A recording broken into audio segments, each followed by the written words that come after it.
I felt sad. Felt really sad. I was discouraged. I was unmotivated. I was complacent. I was born during the war and I lived during war, and my entire life was just a series of different wars happening. I was working long hours, probably like 16, 18 hours a day. I had 2 to 3 different jobs and was just working, and I would go to school whenever I can.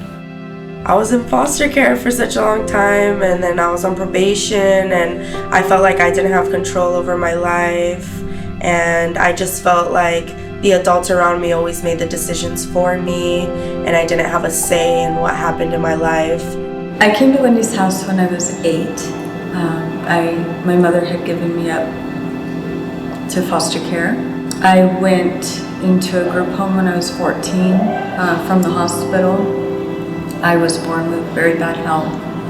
I was fresh out of the foster home. I went into my first THP. I had no idea what life had in store for me. I was always thinking about the future, and I didn't know what to do. I mean, what does an 18-year-old do when they're faced with the world now with no guidance, no social workers, no parents? Fernando, he knew what happened at home, and he knew that I was living in a juvenile home, and he had asked me, he basically said, hey, my parents are interested in taking you in, you should come and live with us. I don't really understand why. Still till today I tell him, I don't know why you did what you did, but whatever I do, I'll make sure that I'll keep you proud. There's no way for me to repay him, but keep making the right decisions and keep doing the right thing. It was one night and I didn't know where I was gonna go. I was basically on the brink of homelessness, and I made a call to Dory. During that phone call, she was like, I'll be there in 2 hours. And I was shocked. I was like, I can't even believe you're really gonna come and get me, because they didn't have to, because I'm not even in this program yet.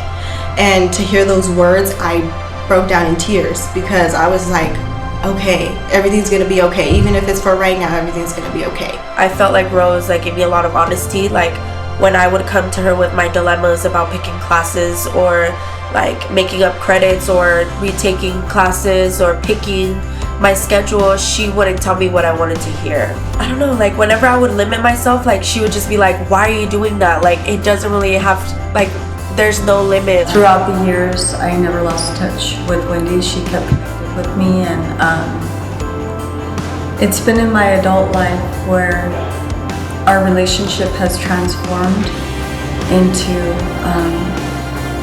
one of unity and compassion and care and love. So now, I know what I want to do with my life. Now I'm determined. Now I'm persistent. Now I am grateful, I am thankful, and I am happy.